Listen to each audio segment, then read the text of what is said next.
Hi friends, ನಮಸ್ತೆ. ಇವತ್ತಿನ ಗೌರಿ ಕಲ್ಯಾಣ serial ಅಲ್ಲಿ ಏನಾಗುತ್ತೆ ಅಂತ ನೋಡೋಣ ಬನ್ನಿ. ಸೊ ಅದಕ್ಕೂ ಮುಂಚೆ ಇನ್ನು ಈ ಚಾನಲ್ ಯಾರು ಸಬ್ಸ್ಕ್ರೈಬ್ ಮಾಡಿದೆ ವಿಡಿಯೋ ನೋಡ್ತಾ ಇದ್ರೆ ದಯವಿಟ್ಟು ಸಬ್ಸ್ಕ್ರೈಬ್ ಮಾಡ್ಕೊಳ್ಳಿ, ಲೈಕ್ ಮಾಡಿ ಅಂಡ್ ಶೇರ್ ಮಾಡಿ. ಸಂಚಿಕೆ ಮೊದಲಿಗೆ ನೋಡೋದಾದ್ರೆ ಪಾಪ ಗೌರಿಗೆ ತುಂಬಾನೇ ಸುಸ್ತಾಗಿರುತ್ತೆ. ಇಡೀ ದಿನ ಊಟ ಮಾಡದೆ ಅವಳು ತುಂಬಾನೇ ವೀಕ್ ಆಗಿರ್ತಾಳೆ. ಮೂರ್ಛೆ ಹೋಗಿ ವಿವೇಕನ್ ಕೈ ಮೇಲೆ ಬಿದ್ದೋಗಿರ್ತಾಳೆ. ಆಗ ಮನೆಯವರೆಲ್ಲರೂ ಆಕೆಗೆ ಊಟ ಮಾಡಿಸ್ಬೇಕು ಅಂತ ಊಟ ಮಾಡ್ಸೋಕೆ ಹೋಗಿರ್ತಾರೆ. ಆದ್ರೆ ಗೌರಿ, ನನಗ್ ಬೇಡ, ನಿಮ್ಮ ಮೊಮ್ಮಗನ್ ತಿನ್ನಿಸಿ, ಅವರು ಸಹಿತ ಊಟ ಮಾಡಿಲ್ಲ. ಯಾಕಂದ್ರೆ ನಾನು ಊಟ ಮಾಡುವಾಗ ಅವರೆಲ್ಲರೂ ಎದ್ದೋಗ್ಬಿಟ್ರು, ಅದಕ್ಕೆ ನಾನು ಊಟ ಮಾಡಿಲ್ಲ. ನನಗೇನೋ ಬೇಕಾಗಿಲ್ಲ, ಅವ್ರಿಗೆ ಊಟ ಮಾಡಿಸಿ ಅಂತ ಹೇಳ್ತಾಳೆ. ಅದನ್ನ ಕೇಳಿ ವಿವೇಕ್, ಇಂಥ ಸೆಂಟಿಮೆಂಟ್ ಎಲ್ಲ ಬೇಕಾಗಿಲ್ಲ, ನೀನು ಊಟ ಮಾಡಿ ಸಾಕು ಅಂತ ಹೇಳ್ತಾನೆ. ಆಗ ಗೌರಿ, ಹಾಗೆಲ್ಲ ಬೇಕಾಗಿಲ್ಲ, ನೀವು ಊಟ ಮಾಡಿ ಮೊದಲು ಅಂತ ಹೇಳಿದಾಗ, ನಿನ್ಗೆ ಹೀಗೆ ಹೇಳಿದ್ರೆ ಅರ್ಥ ಆಗಲ್ಲ, ತಡಿ ನಿಂಗೆ ಮಾಡ್ತೀನಿ ಅಂತ ಅಜ್ಜಿ ಕೈಲಿರೋ ತಟ್ಟೆನ ಇಸ್ಕೊಂಡು ಗೌರಿಗೆ ಬಲವಂತವಾಗಿ ತಿನ್ಸೋಕೆ ಸ್ಟಾರ್ಟ್ ಮಾಡ್ಬಿಡ್ತಾನೆ. ಪಾಪ ಗೌರಿ ಬೇಡ ಬೇಡ ಅಂತ ಹೇಳ್ತಾ ಇದ್ರು, ಹಾಗೆ ತೊರಕ್ತಾನೆ ಇರ್ತಾನೆ. ಪಾಪ ಗೌರಿಗೆ ಸಿಕ್ಕಾಪಟ್ಟೆ ಅವಮಾನ ಆಗ್ಬಿಡುತ್ತೆ. ಹಾಗೂ ಹೀಗೂ ಮಾಡಿ ಒಂದ್ 4-5 ತುತ್ತು ತಿನ್ಸೇ ಬಿಡ್ತಾನೆ. ಆಗ ಅಜ್ಜಿ, ಏನು ಮಾಡ್ತಾ ಇದೀಯ ನೀನು, ಈಗ ತಿನ್ಸೋದು ಅಂತ ಬೈತಾಳೆ. ಇಲ್ಲ ಅಜ್ಜಿ, ನಿಂಗೆ ಗೊತ್ತಿಲ್ಲ, ಇಂಥವ್ರಿಗೆಲ್ಲ ಹೀಗೆ ಮಾಡ್ಬೇಕು, ಇವರೆಲ್ಲ ಬೇಕು ಬೇಕು ಅಂತಾನೆ ಈ ತರ ನಾಟಕಗಳೆಲ್ಲ ಮಾಡ್ತಿರ್ತಾರೆ, ನಿಮ್ಗೆ ಅರ್ಥ ಆಗಲ್ಲ ಬಿಡಜ್ಜಿ ಅಂತ ಹೇಳ್ತಾನೆ. ನೆಕ್ಸ್ಟ್ ಡೇ ಬೆಳಗ್ಗೆ ಗೌರಿ ತುಂಬಾನೇ ಖುಷಿಯಿಂದ ರಂಗೋಲಿನ ಹಾಕ್ತಾ ಇರ್ತಾಳೆ. ಮನೆ ಮುಂದೆ ತುಂಬಾನೇ ಚೆನ್ನಾಗಿ ರಂಗೋಲಿನ ಬಿಡಿಸಿರ್ತಾಳೆ. ಅದನ್ನ ನೋಡಿ ಖುಷಿ ಪಡ್ತಾ ಹಾಗೆ ಎಂಜಾಯ್ ಮಾಡಿಕೊಂಡು ರಂಗೋಲಿನ ಹಾಕ್ತಾ ಇರ್ತಾಳೆ. ರಂಗೋಲಿ ಎಲ್ಲ ಹಾಕಿ ಒಳಗಡೆ ಹೋಗ್ತಾಳೆ. ಆಗ ಅಜ್ಜಿ ಒಳಗಡೆಯಿಂದ ಬಂದು, ಓ, ನಮ್ಮ ಸರಿತನ ಮನಸ್ಸು ತಿಳಿ ಆದಾಗಿದೆ, ಅದಕ್ಕೆ ನೋಡು ಎಷ್ಟು ಚೆನ್ನಾಗಿ ರಂಗೋಲಿ ಬಿಡಿಸಿದಾಳೆ ಅಂತ ಯೋಚನೆ ಮಾಡಿಕೊಂಡು ನಿಂತ್ಕೊಳ್ತಾಳೆ. ಅದೇ ಟೈಮ್ಗೆ ಕೆಲಸದಳು ಬಂದು, ಅದು ಸರಿತಕ್ಕಲ್ಲ ಹಾಕಿರೋದು, ಅದನ್ನ ಹಾಕಿರೋದು ಹೊಸ ಸೊಸೆ ಬಂದಿದಾರಲ್ಲ ಗೌರಮ್ಮ, ಅವ್ರು ಹಾಕಿರೋದು ತುಂಬಾನೇ ಚೆನ್ನಾಗಿದೆ ಅಲ್ಲ ಅಮ್ಮವ್ರೆ ಅಂತ ಹೇಳ್ತಾಳೆ. ಹೌದೌದು, ತುಂಬಾನೇ ಚೆನ್ನಾಗಿದೆ, ಈಗಲೇ ಹೋಗಿ ಸರಿತನ್ನ ಕರ್ಕೊಂಡ್ಬರ್ತೀನಿ, ಅವಳಿಗೆ ಇದನ್ನ ನೋಡಿದ್ರೆ ಖುಷಿ ಆಗತ್ತೆ ಅಂತ ಹೇಳಿ ಒಳಗಡೆ ಹೋಗ್ತಾಳೆ ಅಜ್ಜಿ. ಈ ಕಡೆ ವಿವೇಕ್ ವಾಕಿಂಗ್ ಮುಗಿಸ್ಕೊಂಡು ಬರ್ತಾ ಇರ್ತಾನೆ. ಇವರಿಬ್ಬರು ಆಡೋ ಮಾತನ್ನ ಕೇಳಿ, ಓ, ಇವಳು ಇಷ್ಟು ಚೆನ್ನಾಗಿ ರಂಗೋಲಿ ಹಾಕಿದಾಳಾ, ಇನ್ನು ಅಮ್ಮ ಇದನ್ನೆಲ್ಲ ನೋಡಿದ್ರೆ ಆಗೋಯ್ತು, ಅಮ್ಮನು ಅವ್ರ ಪಾರ್ಟಿಗೆ ಸೇರ್ಕೊಂಡ್ಬಿಡ್ತಾಳೆ, ಹಾಗಾಗೋಕೆ ನಾನು ಬಿಡಬಾರ್ದು ಅಂತ ಅನ್ಕೊಂಡು ರಂಗೋಲಿ ಹತ್ರ ಬರ್ತಾನೆ. ಆದ್ರೆ ಅಜ್ಜಿ ಮತ್ತು ಕೆಲಸದವರು ಒಳಗಡೆ ಹೋಗಿರ್ತಾರೆ. ಆಗ ವಿವೇಕ್ ರಂಗೋಲಿನ ನೋಡಿ, ಓ ಸೂಪರ್ ಆಗಿದೆ, ವಾವ್ ಸಖತ್ತಾಗಿದೆ ಅಂತ ಮನ್ಸಲ್ಲೇ ಹೇಳ್ತಾ ಇರ್ತಾನೆ. ಅಯ್ಯೋ, ಇದೇನಿದು, ನಾನೇ ಈ ಪುಣ್ಯವತಿ ಹಾಕಿರೋ ರಂಗೋಲಿಗೆ ಹೊಗಳ್ತಾ ಇದ್ದೀನಿ ಅಂದ್ರೆ ನಮ್ಮ ಬಿಡ್ತಾರ, ಹಾಗಾಗಕ್ಕೆ ನಾನು ಬಿಡ್ಲೇಬಾರ್ದು, ಹೇಗಾದ್ರೂ ಮಾಡಿ ರಂಗೋಲಿನ ಕೆಡಿಸ್ಬಿಡ್ಬೇಕು ಅಂತ ಆ ರಂಗೋಲಿ ಮೇಲೆ ಡ್ಯಾನ್ಸ್ ಮಾಡೋಕೆ ಶುರು ಮಾಡ್ಬಿಡ್ತಾನೆ. ವಿವೇಕ್ ಆ ಕಡೆ ಈ ಕಡೆ ಕುಣ್ಕೊಂಡು ಎಲ್ಲ ರಂಗೋಲಿನೂ ಒಂದೇ ನಿಮಿಷದಲ್ಲಿ ಹಾಳು ಮಾಡೇ ಬಿಡ್ತಾನೆ. ಅದೇ ಟೈಮಿಗೆ ಗೋರಿ ಬಂದು ಅದನ್ನೆಲ್ಲ ನೋಡೇ ಬಿಡ್ತಾಳೆ.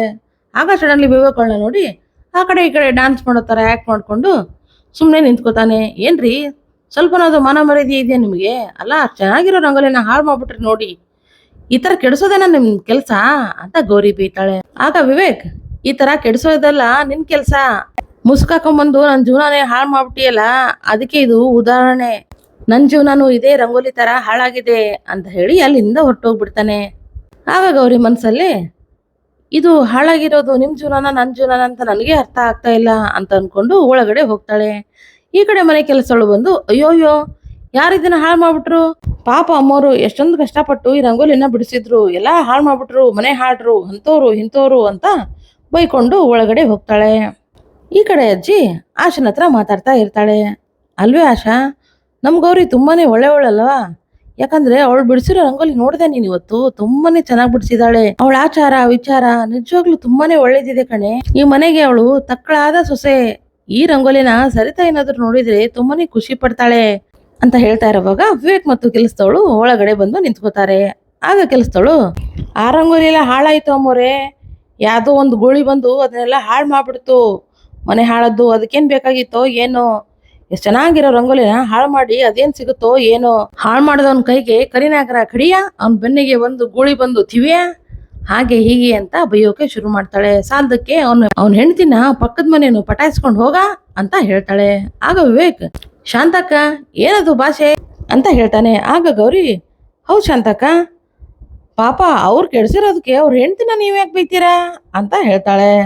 ಹೋಗ್ಲಿ ಬಿಡಿ, ಪರವಾಗಿಲ್ಲ, ಅದನ್ನ ನಾನು ಸರಿ ಮಾಡ್ತೀನಿ, ನೀವ್ ಯಾಕೆ ತಲೆ ಕೆಡಿಸ್ಕೋತೀರಾ ಅಂತ ಹೇಳಿ ಅಲ್ಲಿಂದ ಹೊರಟೋಗ್ತಾಳೆ ಗೌರಿ. ತನ್ನ ರೂಮಲ್ಲೇ ಶಿವನ್ ಮೂರ್ತಿನ ಪ್ರತಿಷ್ಠಾಪನೆ ಮಾಡಿ ಅದನ್ನ ಪೂಜೆ ಮಾಡ್ತಾ ಇರ್ತಾಳೆ. ಅಪ್ಪ ತಂದೆ, ನನ್ನ ಕಾಪಾಡು, ಈ ಮನೆಯವರ ಚುಚ್ಚು ಮಾತುಗಳನ್ನ ಸಹಿಸ್ಕೊಳ್ಳುವಂತ ಶಕ್ತಿ ನನ್ನ ಕೊಡು, ನಾನ್ ಮಾಡಿರೋ ತಪ್ಪಾದ್ರೂ ಏನಿತ್ತು, ನನ್ಗೆ ಯಾಕೆ ಶಿಕ್ಷೆ ಕೊಟ್ಟೆ, ನಾನು ಮುಂದೇನ್ ಮಾಡ್ಲಿ ಅಂತ ದೇವ್ರ ಹತ್ರ ಕೇಳ್ಕೊತಾ ಇರ್ತಾಳೆ. ಅದೇ ಟೈಮಿನಲ್ಲಿ ಶ್ಯಾಮ್ ಬರ್ತಾನೆ. ಕಸದ ತೊಟ್ಟಿ ತರ ಇರೋ ಈ ರೂಮ್ ನ ನೀವು ಒಂದ್ ಒಳ್ಳೆ ದೇವಸ್ಥಾನ ತರ ಮಾಡಿದೀರಾ, ತುಂಬಾನೇ ಚೆನ್ನಾಗಿ ಮಾಡಿದೀರಾ ಅತ್ಗೆ ಅಂತ ಹೇಳ್ತಾನೆ. ಆಗ ಗೌರಿ ಏನಂದ್ರಿ, ನನ್ನ ಅತ್ತಿಗೆ ಅಂತ ಹೇಳಿದ್ರಾ ಅಂತ ಕೇಳ್ತಾಳೆ. ಹೌದು ಮತ್ತೆ, ನಮ್ಮಣ್ಣ ನಿಮ್ಗೆ ತಾಳಿ ಕಟ್ಟಿದ್ದಾನೆ ಅಂದ್ಮೇಲೆ ನೀವು ನನ್ಗೆ ಅತ್ತಿಗೆನೇ ಅಲ್ವಾ ಅಂತ ಕೇಳ್ತಾನೆ. ಇದನ್ನ ಹೊರಗಡೆಯಿಂದ ವಿವೇಕ್ ಕೇಳಿಸ್ಕೊಂಡ್ಬಿಡ್ತಾನೆ. ಇಲ್ಲ, ಅವಳಿಗೆ ನೀನು ಅತ್ತಿಗೆ ಅನ್ನೋ ಅವಶ್ಯಕತೆ ಇಲ್ಲ, ಅವಳ ನಾನು ಹೆಂಡತಿ ಅಂತ ಒಪ್ಕೊಂಡಿಲ್ಲ ಅಂದ್ಮೇಲೆ ನೀನ್ ಹೇಗೆ ಅವಳಿಗೆ ಅತ್ತಿಗೆ ಅಂತ ಹೇಳ್ತೀಯಾ ಅಂತ ಬಂದು ಶ್ಯಾಮ್ನ ದಬಾಯಿಸ್ತಾನೆ. ಅಲ್ಲಣ್ಣ, ಅವ್ರಿಗೆ ನಿನ್ನೆ ತಾನೇ ತಾಳಿ ಕಟ್ಟಿರೋದು ಅಂದ್ಮೇಲೆ ನೀವೇ ಅವ್ರ ಗಂಡ ಅಲ್ವಾ, ನಮ್ಮಣ್ಣ ತುಂಬಾನೇ ಒಳ್ಳೆಯವನು, ಅವನ ಮನಸ್ಸು ಬದಲಾಗುತ್ತೆ ಅಂತ ಹೇಳ್ತಾ ಇರ್ತಾನೆ. ಆಗ ವಿವೇಕ್ ಅದು ಸಾಧ್ಯನೇ ಇಲ್ಲ, ಈ ಜನ್ಮದಲ್ಲಿ ನಾನು ಅದನ್ನ ಆಗೋಕೆ ಬಿಡೋದೇ ಇಲ್ಲ ಅಂತ ಹೇಳಿ ಅಲ್ಲಿಂದ ಹೊರಟೋಗ್ಬಿಡ್ತಾನೆ. ಆಗ ಶ್ಯಾಮ್, ಅಯ್ಯೋ ನಿಮ್ಮಿಬ್ಬರ ಜಗಳದಲ್ಲಿ ನಾನು ಮುಖ್ಯವಾಗಿ ಬಂದಿರೋ ಕಾರಣನೇ ಮರ್ತ್ಬಿಟ್ಟೆ, ಅಜ್ಜಿ ನಿಮ್ನ ಕರಿತಾ ಇದ್ದಾರೆ, ಬನ್ನಿ ಅತಿಯೇ ಅಂತ ಹೇಳಿ ಗೌರಿನ ಕರ್ಕೊಂಡು ಅಲ್ಲಿಂದ ಹೊರಟೋಗ್ತಾನೆ. ಈ ಕಡೆ ಹಾಲಲ್ಲಿ ಅಜ್ಜಿ ಕೂತಿರ್ತಾಳೆ, ಹಾಗೆ ಎಲ್ರನ್ನೂ ಬರಕ್ ಹೇಳಿರ್ತಾರೆ. ಆಗ ಆಶಾ ಅಲ್ಲಿ ಬಂದು ನಿಂತ್ಕೋತಾಳೆ. ಆಗ ಗೌರಿಗೆ, ಗೌರಿ ಬಾರಮ್ಮ, ಇವತ್ತು ಒಂದು ಮುಖ್ಯವಾದ ಕೆಲಸ ಆಗ್ಬೇಕಾಗಿದೆ ಅಂತ ಹೇಳಿದಾಗ ಸರಿತಾನು ಅಲ್ಲೇ ಬರ್ತಾಳೆ. ಏನಂತೆ, ಏನ್ ಕರೆದ್ರಿ ನನ್ನ ಅಂತ ಕೇಳಿದಾಗ, ಹೌದು ಸರಿತಾ, ಇವತ್ತು ನಿನ್ನ ಮಗ ಗೌರಿನ ಹೆಂಡತಿ ಅಂತ ಒಪ್ಕೊಳ್ಳುವಂತ ದಿನ, ಅವಳ ಜವಾಬ್ದಾರಿನೆಲ್ಲ ಅವನು ತಗೋತೀನಿ ಅಂತ ಇವತ್ತು ಮಾತು ಕೊಡೋ ದಿನ ಅಂತ ಹೇಳಿದಾಗ, ಅದೇನು ಬೇಕಾಗಿಲ್ಲ, ನನ್ನ ಮಗನ್ಗೆ ಇವಳು ಇಷ್ಟಾನೇ ಇಲ್ಲ ಅಂದ್ಮೇಲೆ ಇವಳು ಜವಾಬ್ದಾರಿ ಅವನಿಗೆ ತಗೋತಾನೆ ಅಂತ ಹೇಳ್ತಾಳೆ. ಅದೇ ಹೇಳ್ತೀಯ ಸರಿತಾ, ನೀನು ಮದುವೆ ಆಗಿದೆ ಅಂದ್ಮೇಲೆ ಅವಳು ಈ ಮನೆ ಸೊಸೆ, ಅವಳ ಜವಾಬ್ದಾರಿನ ಅವ್ನು ತಗೊಲೇಬೇಕು ಅಂತ ಅಜ್ಜಿ ಹೇಳ್ತಾಳೆ. ಹೌದಾ, ಹಾಗಿದ್ರೆ ನಿಮ್ಮ ಮಾತಿಗೆ ನಾನು ಬೆಲೆ ಕೊಡ್ತೀನಿ, ನಿಮ್ಮ ನಿರ್ಧಾರಕ್ಕಿಂತ ಮುಂಚೆ ನನ್ನ ಮಗನ ಒಂದು ಮಾತು ಕೇಳ್ಬಿಡಿ ಅಂತ ಹೇಳ್ತಾಳೆ. ಆಗ ವಿವೇಕ್ ಅಲ್ಲಿಗೆ ಬರ್ತಾನೆ. ವಿವೇಕ್ನ ನೋಡಿ, ಎಲ್ಲಿಗೆ ಹೋಗ್ತಾ ಇದೆಯಪ್ಪ ವಿವೇಕ್ ಅಂತ ಕೇಳಿದಾಗ, ಅದು ನಾನು ಆಫೀಸ್ಗೆ ಹೋಗ್ತಾ ಇದ್ದೆ ಅಜ್ಜಿ, ಸ್ವಲ್ಪ ಕೆಲಸ ಇದೆ ಅಂತ ಹೇಳ್ತಾನೆ. ಅಲ್ಲಪ್ಪ ವಿವೇಕ್, ನಿನ್ನೆ ತಾನೇ ಮದ್ವೆ ಆಗಿದೆ, ಅಂತದ್ರಲ್ಲಿ ಇವತ್ತನೇ ನೀನು ಹೊರಗಡೆ ಹೋಗ್ಬೇಕಾ, ಬೇಕಾಗಿಲ್ಲ, ಇವತ್ತು ಮನೇಲೇ ಇರು, ಒಂದು ಇಂಪಾರ್ಟೆಂಟ್ ಕೆಲಸ ಇದೆ ಅಂತ ಹೇಳಿದಾಗ, ಏನಜ್ಜಿ ಅಂತ ವಿವೇಕ್ ಕೇಳ್ತಾನೆ. ಆಗ ಅಜ್ಜಿ, ಇವತ್ತು ನಿನ್ನ ಹೆಂಡತಿಗೆ ನೀನು ಮಾತು ಕೊಡೋ ದಿನ, ಅವಳ ಜವಾಬ್ದಾರಿನೆಲ್ಲ ನೀನು ತಗೋತೀನಿ ಅಂತ ಹೇಳೋ ದಿನ ಅಂತ ಹೇಳಿದಾಗ, ಏನು ಇವಳ ಜವಾಬ್ದಾರಿನ ನಾನು ತಗೋಬೇಕಾ, ಸಾಧ್ಯನೇ ಇಲ್ಲ, ಹೇಗೂ ಈ ಮನೇಲಿ ಯಾವುದೋ ಒಂದು ಮೂಲೆಯಲ್ಲಿ ಬಿದ್ದಿರ್ತೀನಿ ಅಂತ ಅವಳು ಹೇಳಿದಾಳೆ, ಹಾಗೆ ಬಿದ್ದಿರ್ತಾಳೆ ಬಿಡಿ ಅಂತ ಹೇಳಿದಾಗ, ಏನು ನೀನು ಈ ಥರ ಮಾತಾಡ್ತಾ ಇದೀಯಾ, ಸ್ವಲ್ಪನಾದ್ರೂ ಪರಿಜ್ಞಾನ ಇದೆಯಾ ನಿನಗೆ, ಅವಳಿಗೆ ನೀನು ತಾಳಿ ಕಟ್ಟಿದೀಯಾ, ಹಸೆಮಣೆ ಮೇಲೆ ಕೂತು ಎಲ್ಲ ಶಾಸ್ತ್ರನೂ ಮುಗಿಸಿದೀಯಾ ಅಂತ ಹೇಳಿದಾಗ, ಅದೆಲ್ಲ ಬೇಕಾಬಿಟ್ಟಿ ಮಾಡಿದೀನಿ, ನಾನು ಮನ್ಸಿಲ್ದೆ ಮಾಡಿದೀನಿ, ಅದಕ್ಕೆಲ್ಲ ಬೆಲೆ ಕೊಡೋ ಅವಶ್ಯಕತೆ ಇಲ್ಲ ಅಂತ ಹೇಳ್ತಾನೆ. ಆಗ ಅಜ್ಜಿ, ಏನೋ ನೀನು ನಾನು ಹೇಳೋಕ್ ಮಾತಿಗೆ ಬೆಲೆ ಇಲ್ವಾ ಅಂತ ಬೈತಾಳೆ. ಆಗ ವಿವೇಕ್, ಸರಿ ನೀವು ಹೇಳ್ತಾ ಇದ್ದೀರಿ ಅಂತ ಮಾಡ್ತಾ ಇದ್ದೀನಿ ಅಷ್ಟೇ ಅಂತ ಅನ್ಕೊಂಡು ದೇವ್ರ ಹತ್ರ ಬರ್ತಾರೆ. ಈ ಕಡೆ ದೇವ್ರ ಹತ್ರ ಬಂದು ತಟ್ಟೆಯಲ್ಲಿ ಹೂವು, ಅರಿಶಿನ, ಕುಂಕುಮ, ಸೀರೆ ಎಲ್ಲ ಒಡವೆನೂ ಇಟ್ಟು, ಗೌರಿಗೆ ನಿನ್ನ ಕೈಯಾರೆ ನೀನು ಕೊಟ್ಬಿಡಪ್ಪ ಅಂತ ವಿವೇಕ್ ಹತ್ರ ಕೊಡ್ತಾಳೆ. ಆಗ ವಿವೇಕ್, ಏನು ಇದನ್ನ ನಾನು ಅವಳಿಗೆ ಕೊಡ್ಬೇಕಾ, ಸಾಧ್ಯನೇ ಇಲ್ಲ ಅಂತ ಹೇಳ್ತಾನೆ. ಏನಪ್ಪ ನೀನು ಈ ತರ ಮಾಡ್ತಾ ಇದೀಯಾ, ನಿನ್ ಜವಾಬ್ದಾರಿ ಅದು, ನೀನ್ ಕೊಡ್ಲೇಬೇಕು, ಕೊಡಪ್ಪ ಅಂತ ಹೇಳ್ತಾಳೆ. ಆಗ ವಿವೇಕ್, ಅಷ್ಟೇ ತಾನೇ, ಯಾಕಂದ್ರೆ ಆಫೀಸಲ್ಲಿ ಮನೆಯಲ್ಲಿ ತುಂಬಾನೇ ಎಲ್ಲರ ಜವಾಬ್ದಾರಿನೂ ನಾನೇ ವಹಿಸ್ಕೊಂಡಿದ್ದೀನಿ, ಹಾಗೇನೆ ಇವಳು ಒಬ್ಳು ಕೆಲಸದವಳು ಅಂತ ಈ ಜವಾಬ್ದಾರಿನ ವಹಿಸ್ಕೊಂಡು ಈ ತಟ್ಟೆನ ಇವಳಿಗೆ ಕೊಡ್ತೀನಿ ಅಷ್ಟೇ, ಇವಳೇನು ನಾನು ಹೆಂಡತಿ ಅಂತ ಒಪ್ಕೊಳ್ಳೋದಿಲ್ಲ ಅಂತ ಎಲ್ಲರ ಮುಂದೆ ಹೇಳ್ತಾನೆ.